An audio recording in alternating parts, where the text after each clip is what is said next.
All right, good morning. Happy to be with you all today. So, as Judy said, my name is Sister Mary Peter. I've been here in Michigan for almost 5 years now, which was the time that I was in my graduate program, and now I'm working full-time with Catholic Charities as a therapist and doing some work with healing retreats with the Spanish-speaking community in Southwest Detroit, which is where my community is located and where we serve. So I know we already did quite a bit of prayer today, but I would like to start us out with prayer and with something that's called a body scan.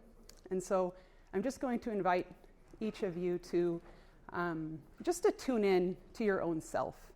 That I really want this time with us together, not to be so much just me talking to you, but that it actually, I would like to facilitate you in an encounter with your own heart and be able to just kind of come to more fully be present with yourself, which is the best way really to be fully present to the presence and to the love of God. So we will invite the Holy Spirit and begin in His name. In the name of the Father, and of the Son, and of the Holy Spirit. Amen. Holy Spirit, we invite your presence into this space.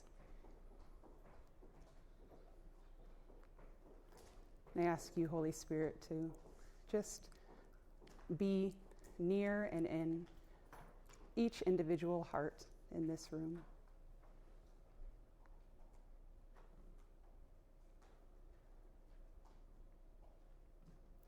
And as we seek to be attentive to His presence, I invite each of you to close your eyes if that's possible. If that's uncomfortable, then that's fine not to. And I just invite you to notice where you are right now. How much of you is fully here in this room? And how much of your thoughts and even emotions are somewhere else, in the past or in the future. And just notice that without judgment. And as you seek to be more fully present here, just notice what's happening in your own body. It's the best way to be grounded in this moment, is to just notice what your body's telling you.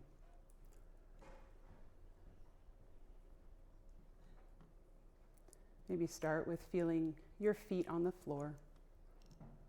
Just the sensation in your shoes. What the weight and the pressure of your feet on the floor feels like. Just gently allow your awareness to be there. If other thoughts come in, just bring your attention back to your feet.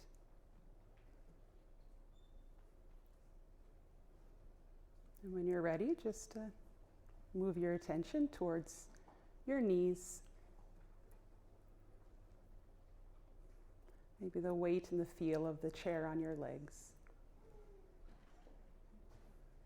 Just allow this to be a time of rest in your own body.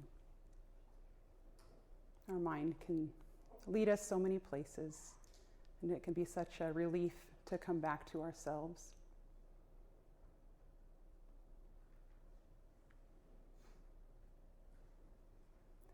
And as you move your attention towards your midsection, your stomach and your chest area, just notice what's moving there. Oftentimes that's where we feel things. So just be very kind to yourself and notice what's there. Is there any kind of pain or tension, anxiety, sadness? Just notice and let it be there.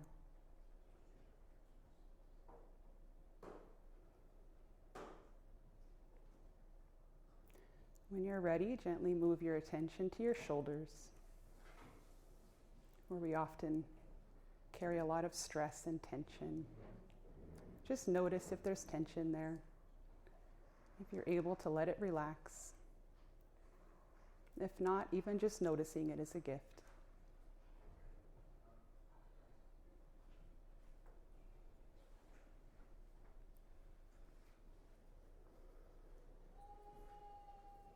And then allow your attention to move towards your face and your head. Notice any tension, pain. Maybe there's a sense of peace and ease.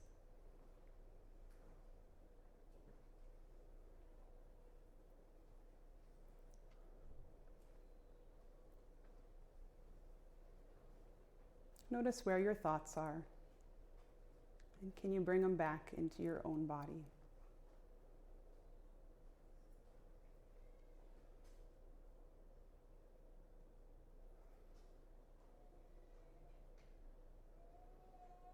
And whatever you're noticing, just give it permission to be there.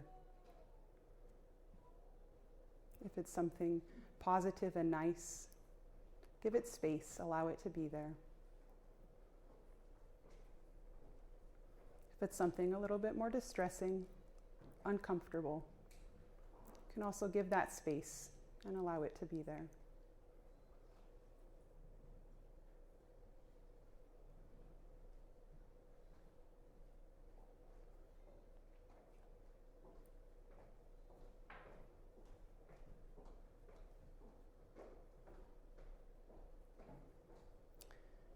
And as we prepare to come back into this shared space together, I just invite you on your own to take a few deep breaths. Just to bring air as far down into the bottom of your stomach as you can. Just to feel yourself, your chest area and your diaphragm fill with air as you breathe in slowly. Hold it for a moment if you can. And then exhale slowly.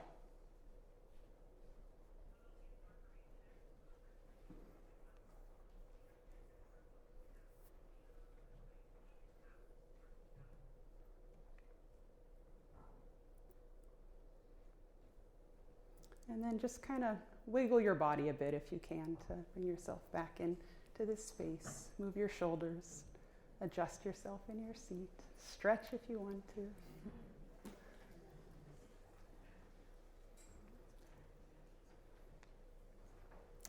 When you're ready to be back here with me, just look at me. Smile if you want to.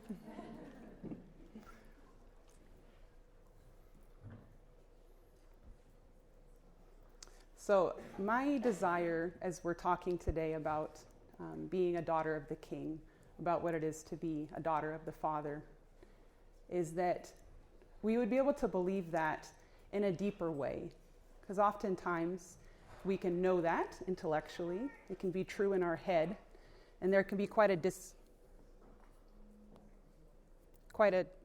disconnect with our with our felt experience. If that keeps happening, I'm just going to raise my voice and not use this. And we know that the Lord... That's annoying. Can you hear me if I just project? Yeah. Okay. I'm a big, tall person with a strong voice, so we'll just go with it. We can know that intellectually, and it can be true in our head theologically even, and it doesn't feel true in our hearts, or it doesn't feel true in our body. And that's where my invitation to you today is just some conversation around why that happens. And so part of that is this invitation to get curious about your inner world. Because you are so much more than your intellect. Sometimes, especially in our culture, and it's a result of a lot of things that happened just throughout the world with the Enlightenment and Descartes and all of that, we can oftentimes move about in the world as though the only purpose of our body is to carry around our head. Meaning that we think that we are our intellect. And especially as women, we know that that's not true, that there is so much more to us. And so that's where I'd like to just kind of explore that with you guys today, of how we can take one little step towards getting more in touch with the rest of us, from the head down, in a certain sense. Not disconnected from the head, but just going deeper and involving more of us. Tomorrow's the feast day of St. Teresa of Avila. She has this beautiful quote in one of her works on prayer. It's a vision of a crystal castle, and inside of that crystal castle is it's a vision of a crystal castle inside the human soul with God, the beloved, at its center. I noticed that Mr. Sanders had a little image of like a flower opening up with a jewel inside that kind of speaks to that also. I liked that image up there.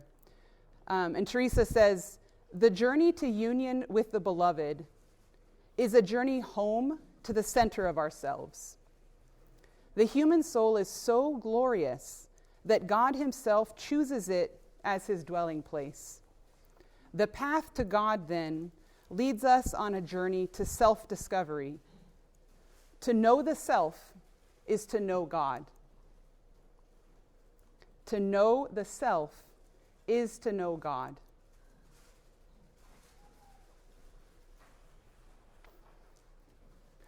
I just want to see if this one works better. Okay. I just feel like it's a little bit easier to hear me with the microphone.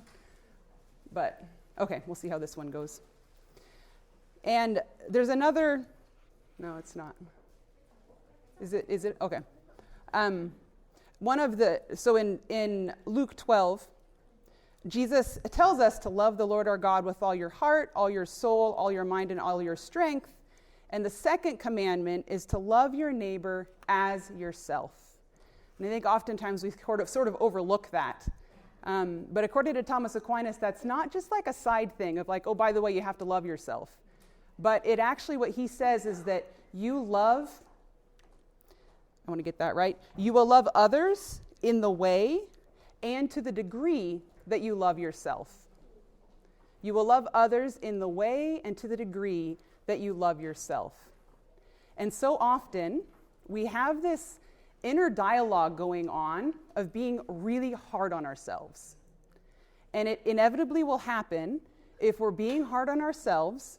It's going to come out that we're unintentionally, and even though it hurts us deeply, going to be hard on the people around us.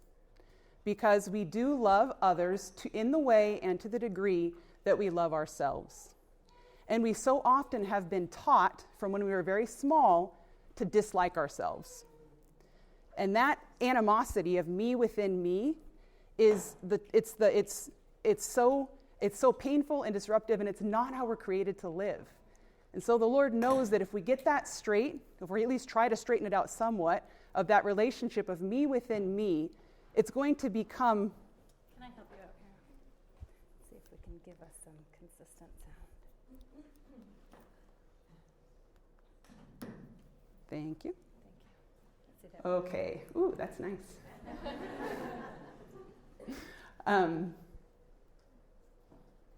Okay.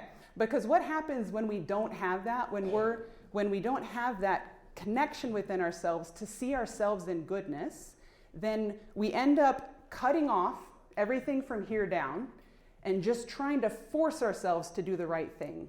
And we can end up with this kind of legalism where, and I remember saying this in high school because I'm very much, this is what I grew up with. I remember saying to somebody in high school, like, just tell me what to do and I'll do it. Like, tell me what's going to, tell me what's going to make me happy, and I'm going to do that thing that's going to make me happy. And meanwhile, like, there's no, like, happiness going on in here. It's, if I can reach this certain place, then I will feel happy. And it was like always something that was out before me. And like Mr. Sanders was saying, it was very much based on performance. So it's that kind of like that's where the head knowledge, without the heart knowledge, that can happen. And we end up actually making moral issues out of everything. We're good at that as Catholics. Everything's a moral issue. Like, if it's better to go to Mass every single day, then therefore I should go to Mass every single day. Never mind the fact that I've got small kids at home that really just need to hang out with mommy in the living room in pajamas. Or never mind the fact that I'm also working a full-time job, and in order to exercise and eat right, I can't really also go to Mass every day. But if it's the better thing to do, then that's what you should do. And we end up living, I go to Mass every day, and I love going to Mass every day, most of the time. But my point is that we end up living under shoulds because we're only living from here up, and we're not able to listen to what's happening from here down and give ourselves permission to just be who we are. To be, I'm glad that I followed you, Mr. Sanders. To not be a photocopy, to be truly who I am. There are saints that went to Mass every day, and there are saints that were not able or chose not to go to Mass every single day. It's not a matter of like one's better than the other. Or this happens a lot of times. I have my friend Karina here, this discerning, joining the sisters, and people can actually end up in the convent that way. Like, okay, well, the holiest thing is to join religious life. That's the greatest sacrifice. Therefore, that's what I should do. With no sense of like, what do I want? Like, what's in my heart? And that's oftentimes the reason most women end up, like, the formation process is long. It's like 8 years. And oftentimes what happens in those 8 years before perpetual vows is somebody realizes, like, I've always wanted to be married and have a family, but I thought I should enter the convent because I want to be a saint. And so it's just that thing where there's we're just living with, tell me what to do and I'll do it. Tell me what the best thing is and I'll do it. And the Lord is interested in our hearts. Like, he wants to know what our desires are. He's put those desires there. And that's what makes us unique and glorious. So, okay, I'm going to shift gears here a little bit. You guys ready? Because a lot of that was actually not what I was going to talk about.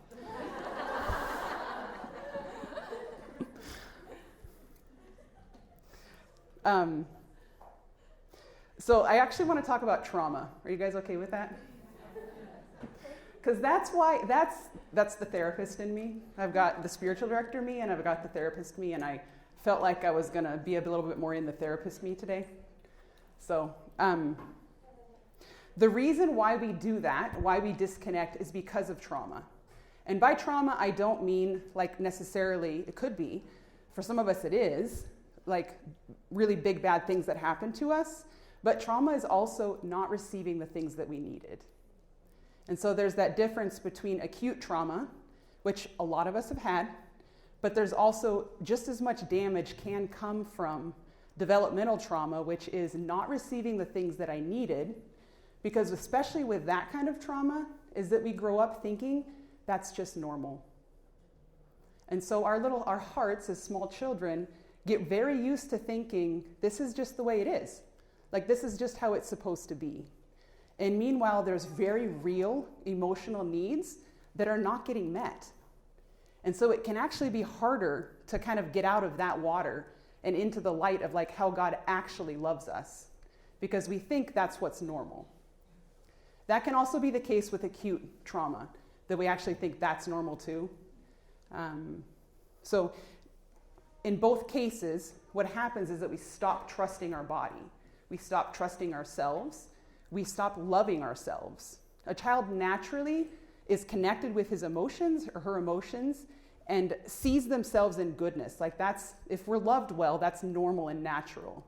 But when we don't get those things, we make sense of that in our little child way. And a little child is never going to think, mommy or daddy's not like offering me the emotional attunement that I need. What little child thinks is, there's something wrong with me and I have to like change myself in order to get my needs met. It's adaptive, it's a maladaptive, but it's what we do to survive. It's part of what's built into us neurologically to survive. So, okay. I didn't like practice this and time it, so I'm gonna try to be careful. Okay. So part of my story is that I entered the convent in 2002, perpetual vows 2010, and in 2012, it was a very significant moment of grace for me and there was things happening in my community life that led to it, but I went to confession to this priest that I never knew. It was just at a random church before a youth retreat, and it was this lovely priest from Nigeria, and I had some background in psychology. So I went to confession. I said something along the lines at the end of my confession of, I know God loves me, but a lot of times it just doesn't feel true. And I was aware, like I have a lot of self-awareness, so I was able to tell, like what I was saying was like, I keep falling into these same sins, these same ways of grasping after comfort, these same ways of disconnecting from people. And I have a sense that I keep doing that because I don't actually believe that God loves me. In some place, something's going on in here that it doesn't feel true. And I could tell that that was why I was sinning. And he just looked at me, and he very simple, and he just said, like, that sister, that kind of sounds like it has some psychological roots to it. It's like there's a stream I'm trying to cross of taking this next step in growth and holiness, and I keep trying to do it with spiritual means. I'm going to pray more. I'm going to fast. I'm going to offer this penance. I'm going to pray this novena. I'm going to like do this disciplined thing. Keep trying to cross this creek with all these ways. And 10 years in the convent doing all those things, and it wasn't happening. Like there was things that were not changing. And his simple words, that has psychological roots. Like that was the beginning of a whole transformation in my vocation. It's what led to me becoming a therapist, which is my main ministry today, is because that for me was so life-changing to address what was going on in my heart. I couldn't receive God's love deeper in those places because I'd never experienced that love within myself, me towards me or other people towards me. I was living with this very limited idea of what felt human connection and love is. And I made it a long time, and I was a good sister. I wasn't like in any kind of crisis. I just was like wanting to stop sinning in particular ways, and I couldn't do it on my own. And so it led to that. And I remember I went back and met with him just for one meeting, which was like my first therapy session ever. And in my family, you don't go to counseling, you don't talk about emotions. And my mom does not know what to think of me being a counselor. I think it makes her kind of uncomfortable. But I remember going in there, and I have 2 older brothers, and so men were kind of an issue for me too, because it's not like we were close. But I remember sitting there like this,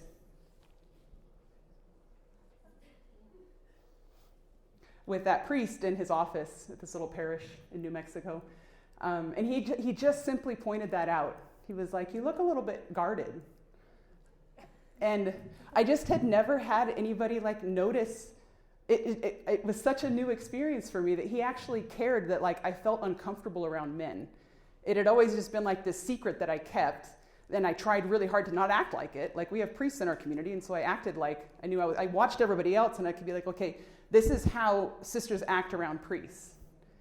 But for him to point out that actually like I was feeling very uncomfortable. And to have space for that, it was like the simplest thing, but it was so life-changing for me. Because I, like, in no way realized that anything was missing in my family of origin. I really could not connect that grasping that I was experiencing, the grasping for comfort, and just kind of always feeling awkward and rejected. Like, that was what I carried around inside of me. I just kind of always feel a little awkward in my big body, a little bit like nobody really wants to be around me, I'm kind of like, shouldn't be taking up space in this room. Can any of you guys relate with any of those things? Yeah. And I had no idea that went back earlier in my story. That inside of me was just this insecure little girl that never received the message from her daddy, like, you are so beautiful just as you are. Like, he didn't say the opposite of that, but he just never said that in any way. And mom couldn't model that because she hadn't necessarily received that herself. And so that little girl in me was just left wondering, just left with this question of, like, am I good? And I couldn't help her out. And so she was just left in there. And that's the reality, is that inside each of us are these little girls that kind of have questions. And we may have a little bit older girls inside of us that have learned to shush them and just act like we have to act. But the reality is that we do all have this little girl inside of us that wants to be delighted in, that wants to be loved, that wants to have that felt like connection with another human being, but ultimately, of course, with God. So this is the psychology nerd part in me that's going to come out a little bit. But I do want to talk about attachment theory, because that's what a lot of this, like, we're knowing now in the last however many years, like that's become, how many of you guys have already heard of attachment theory? Some people raise their hand very vigorously, like, yes, I'm all in to talk about attachment theory. Good. Because that's what we're going to do. So what attachment theory shows us is that we are physiologically designed for connection. It's like a tree. In order for it to grow, it needs soil and water and light to develop properly. And if any of those things are missing, the tree doesn't grow right. Or if it gets like run into by a truck when it's a little sapling, like it's going to grow crooked. It's not going to develop as like it was meant to. And that's the same with us. If our attachment needs are met, our brains develop fully. And we can move about in this world feeling the truth that we are loved. And ultimately, that prepares us to have a secure attachment with God. So kind of like big picture, where am I going with this, is that God created us to have a secure attachment with Him, to be able to feel that in relationship with Him. But if all we know are insecure attachments with our primary caregivers, we are not physiologically capable of experiencing that in relationship with God. It's like me trying to jump I was trying to jump across that creek, but my brain wasn't wired to jump across that creek. Like it took years of God sending people into my life that I could be real with, that I could be authentic with. And so He does that. If we're looking for this, He will send that, whether that's a spiritual director, a therapist, a good friend, somebody else that's been on that journey and is a little bit further ahead. There's 1,000 different ways to accompany somebody in that process of healing, but it really just requires like being seen and being able to be authentic. So what that is, what secure attachment is to, and I'm just going to read a whole bunch of words, and I just want you to pay attention to what happens in your body as you hear these things. This is what you are created for. This is what you needed as a little girl. And if you didn't get it, you still need it. To feel safe and protected, seen, heard, known, understood, comforted, soothed, and reassured, cherished, treasured, and delighted in, believing that God has your best interest in mind. That's what you're created for. That's what for people that have trauma, when I'm talking about brain development, they've actually can see that the amygdala, which is the part of you that helps regulate emotions, is 25% smaller physically. And then we're trying to tell people, just choose to regulate your emotions. Their response should be, my brain's not capable, I need help. And the beautiful thing is what they call neuroplasticity, is that can happen till the day you die. Like the brain is capable of healing and growing and developing throughout our entire life. It happens the most quickly and easily when we're little, first 3 years. And that's why those first 3 years are so essential. And it happens most in relationship. There's other things, of course, that influence brain development, but it mostly happens in relationship. And so that's why the first 3 years and the relationships with especially mom, but whoever the primary caregivers are, those are the most important relationships and the most important time. So the healing can happen in all different kinds of relationships throughout the life. It's just going to take longer. It's harder work than it is for a little person. It's just their brains are developing so quickly. But that was supposed to be a word of hope that your brain can heal in development. I haven't had any brain scans done, but I think my amygdala has gotten bigger.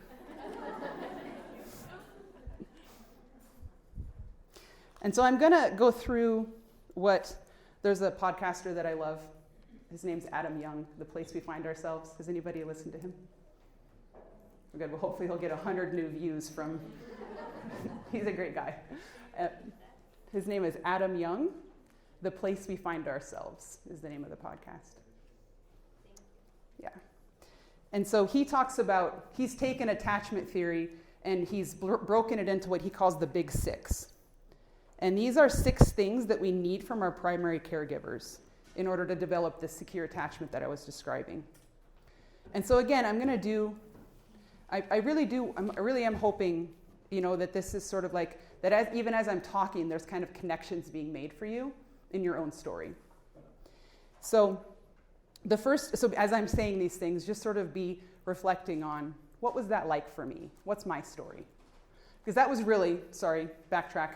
That was what was for me in 2012 when I had that experience with that priest, and it started me on this journey of going on healing retreats and just being accompanied by different people, and then eventually finding myself in my own therapy, was getting to know my story. I didn't think I had one. I thought I had a perfect childhood, and I did. It was a great childhood. But this side of heaven, there's nobody that doesn't have a story. And so the first of these 6 things is attunement. Did you feel seen and known by your mother, or whoever your main primary caregiver was? Did you feel seen and known by your mother as a little girl?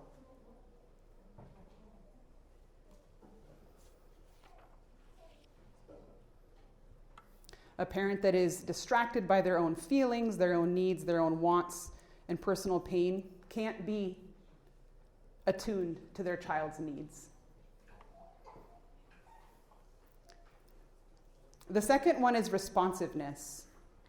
When you were distressed as a little girl, mad, sad, afraid, did your parents respond to you? Did they offer comfort, care, kindness?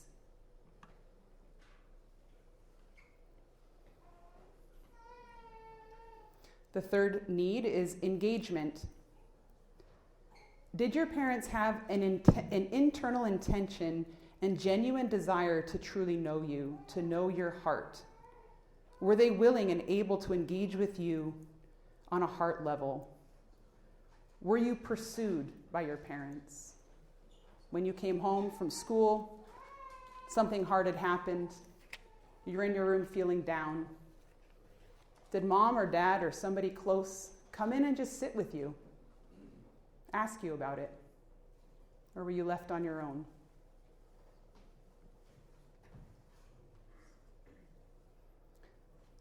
The fourth need that a child has from their parents is the ability to regulate your arousal. And that refers to the bodily sensations that you feel inside of you during moments of distress. So as I was saying, we feel these emotions in our bodies. And an attuned caregiver is going to be able to pick up on that and meet you there and help you, because children cannot regulate their own emotions. The way that we're designed, we learn to regulate our emotions by an adult regulating them for us. A little baby is completely incapable. They need somebody to pick them up and hold them to meet their needs. And then eventually, as that's done enough, you develop that capacity to do that within yourself. I think sometimes, I've heard this from a number of clients, my parents were pretty good at that until about 3, which is important. That is the most important. But then, as you get into the school age, that's where it gets harder, that it takes more intentionality. And if the parent never received it, their brain's not wired to be able to offer it completely either.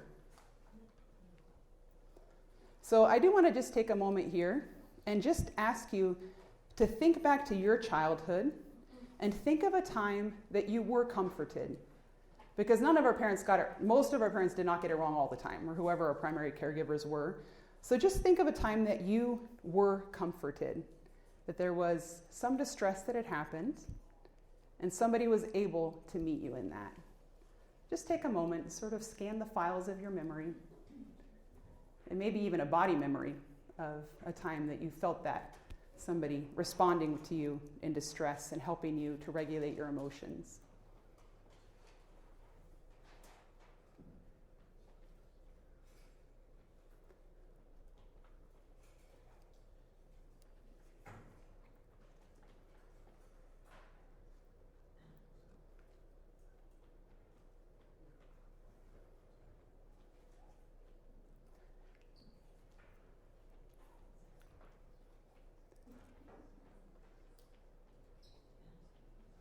And come back out of that if you're still in it. You can stay present to your little self as well. Or just stay with her. She's more important than I am in this moment, actually. The fifth attunement need is that your caregivers were strong enough to handle your negative emotions. So did your parents welcome your anger, your sadness, and your fear? As a child, you needed to be free to express negative emotions, to cry and rage or fall silent, knowing that you would be responded to in a loving, meaningful way. You needed to know deep down that your emotions were accepted and allowed. So did your parents communicate, verbally or non-verbally, that those emotions were somehow bad? Did you receive something like, just go to your room, that's not okay to have that emotion? Or how can you say that? Or don't you know that hurts mommy's feelings? So those are all different ways that our emotions can be invalidated. And then the sixth of these big six attachment needs is the willingness to repair. And so because there is, actually I'm going to put a little pause here because I think probably a lot of you have switched out of thinking of your childhood experience and you're probably thinking about how you're doing with your kids.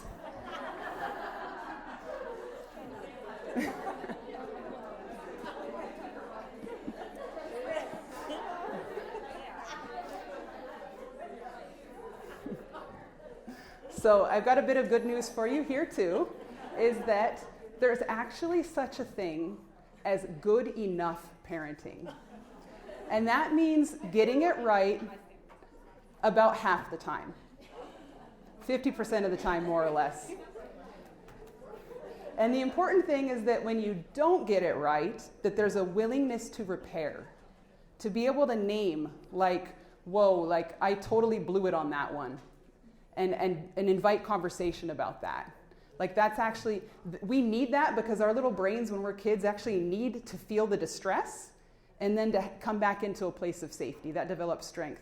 I'm friends with somebody that's a neonatal nurse. And show me this fascinating thing. I feel a little bit, this is being recorded, but that's okay, I'm going to tell you anyways. And so she works with people of all different races. And okay, checking to make sure none of my parts are like, don't say that. But it is, okay, the point being is that distress can actually make us stronger. And so statistically, according to this person, this is not coming from my own having read the research, this is a friend of mine that told me this, but little baby black girls are the toughest. And that just culturally kind of makes sense. That there's a lot more wiring in there to overcome difficulty. And you know what? The little white boys, they call them, I guess, wimpy white boys. And so when she told me that, it was totally not in the context of me thinking about attachment theory. She was just talking about this is the reality in my work.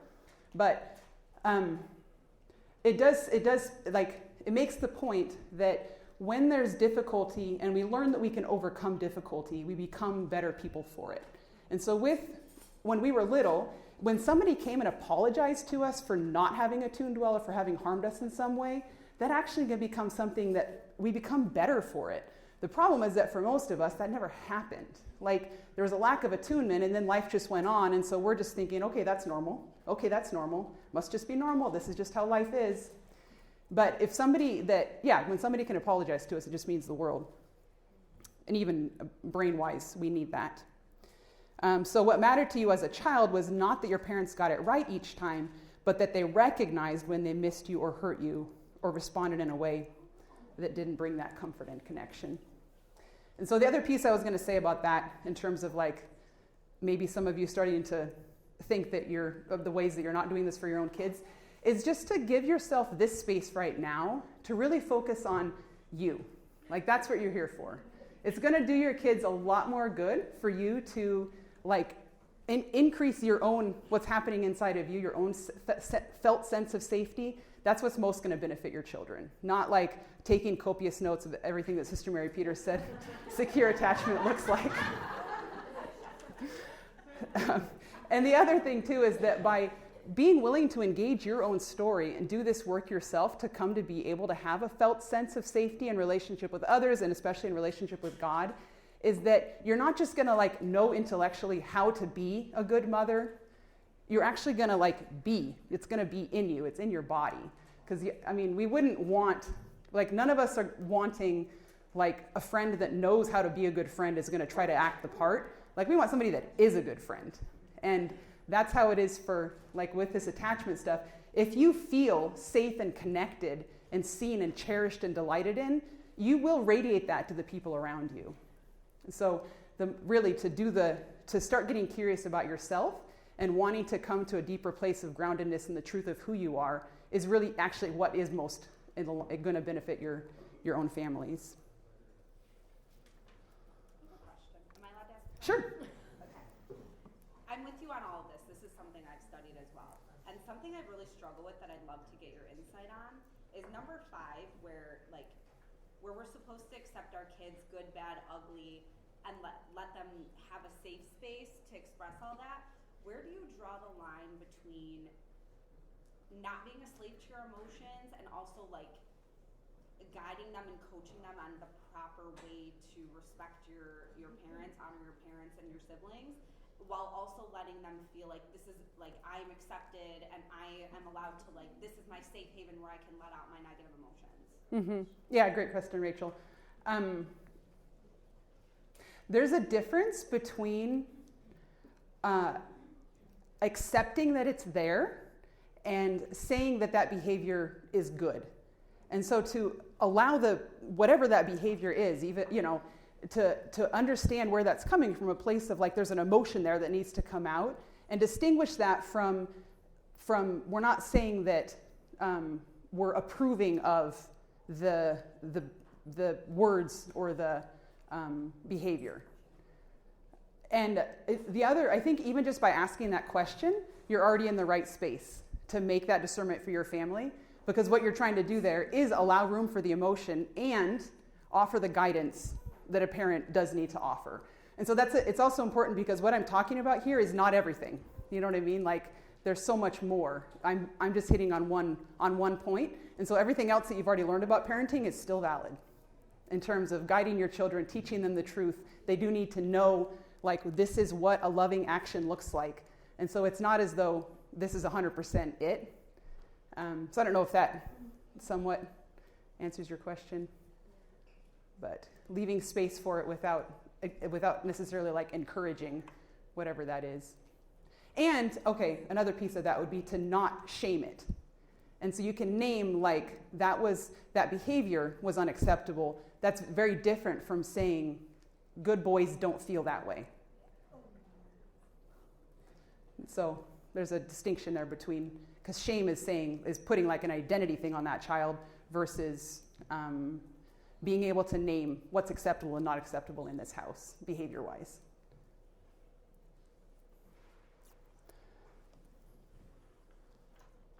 Okay, so those 6 things, I'm just going to reread them.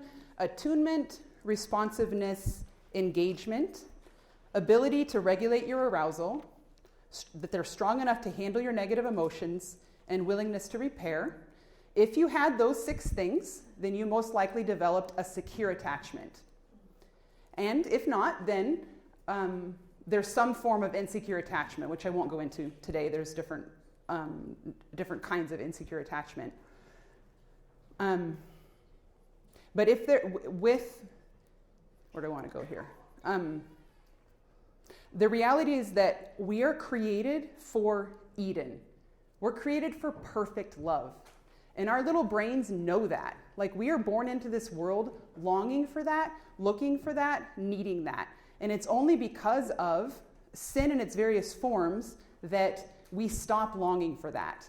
We kind of have to exile that desire because it's not being met, and we feel like we're the crazy ones. But that's actually not the truth. Like, we are created for that. It's just not possible this side of heaven to have that perfectly fulfilled. Even people with secure attachment, sin causes different degrees of insecure attachment. But we learn to live with less, and we think that's normal. And then we find ways to numb our emotions, to fill in the hole with other things, or to find ways to run from ourselves. Those are all different forms of sin and disorder that can enter in, because we know that we're created for more. And what I want to kind of bring this to is this idea that the path to holiness, to intimacy with God, that ability to give and receive love, means coming to know that I am loved experientially, not just intellectually. That it feels true to all of me. And that's a lifelong journey. Awareness of the ways that it doesn't feel true is that's a very important first step, to actually be able to acknowledge that there are ways that it's hard for me to trust God. I can say that I do, and then somebody inside is saying, yeah, right, I trust him. Look at all these things that I see around me are happening to me. And to be able to be honest about that. The scriptures, especially the book of Psalms, is full of very holy people saying, God, where the hell are you? And so it's okay for us to ask that question. It's okay for us to express that that's inside of us. I had the beautiful opportunity, my mom took me to the Holy Land with her on a pilgrimage in February, I guess it was this year. And it was a very beautiful experience of being able to both be all in, Jesus, I am your bride, and I'm getting to walk where you walked, and this is totally amazing, and be totally aware of all of these ways that there was different forms of anger and resentment inside of me about various different things going on in the world, in my life, in my community. And I was with my mom in the parish that I grew up in, so all of my kind of developmental trauma happened with these very people that I was on this pilgrimage with.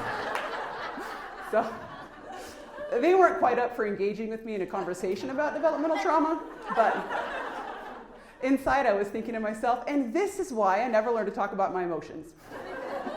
So all that was going on inside of me, but I was able to both, in all sincerity, be completely given over to God and trusting in his will for me, and being able to pray at these holy sites where he went through his passion, and know that in his passion and the words that he spoke and in just everything that was going on, that it was also okay for me to feel even rage. And that there's nothing, it's totally human to feel both at once.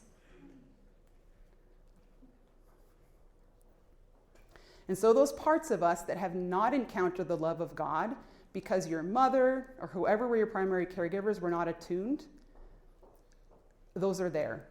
And so this first step is to notice that and allow it to be there. And to begin to listen to that little girl inside of you who never felt totally seen. There's this quote from a man named Kurt Thompson. He wrote a book called The Soul of Shame. And he says, "We are all born into the world looking for someone looking for us. And we remain in this mode of searching for the rest of our lives." We are all born into the world looking for someone looking for us. And we remain in this mode of searching for the rest of our lives.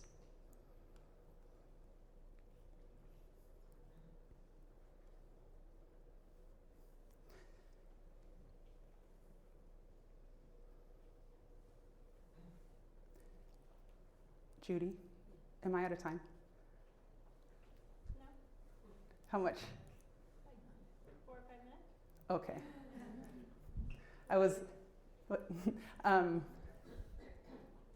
Yeah, I'm going to skip that part of. I was going to lead you in a kind of experiential exercise to come, but I think what I'll do is just encourage you to spend some time, if you have time in prayer today, to just reflect on that, to reflect on what was it like for me as a little girl, and to know that, you being able to notice that and love that part of you, and to be able to tell that little girl, honey, you were so awesome for looking for love, and I am so sorry that you didn't get it.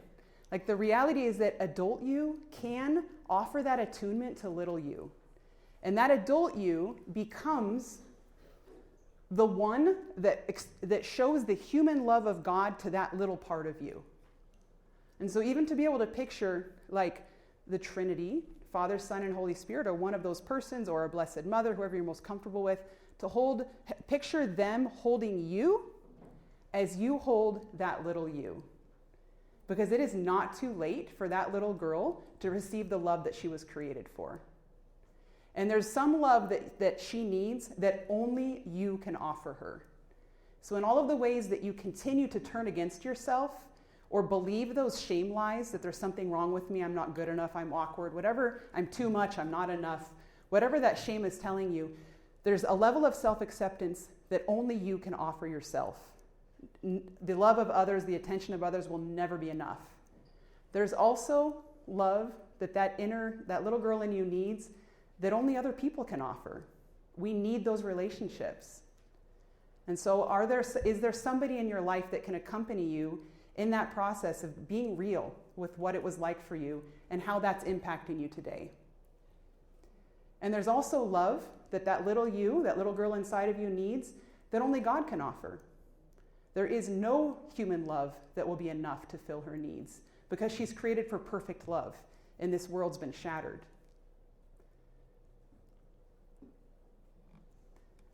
So we need it from all three places. The glorious thing is that there is no limit to accessibility of you loving that younger you.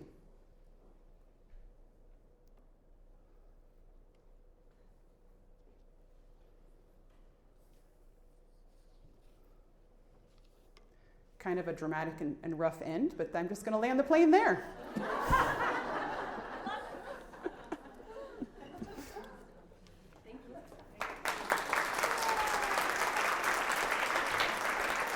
Thank you so much, sister.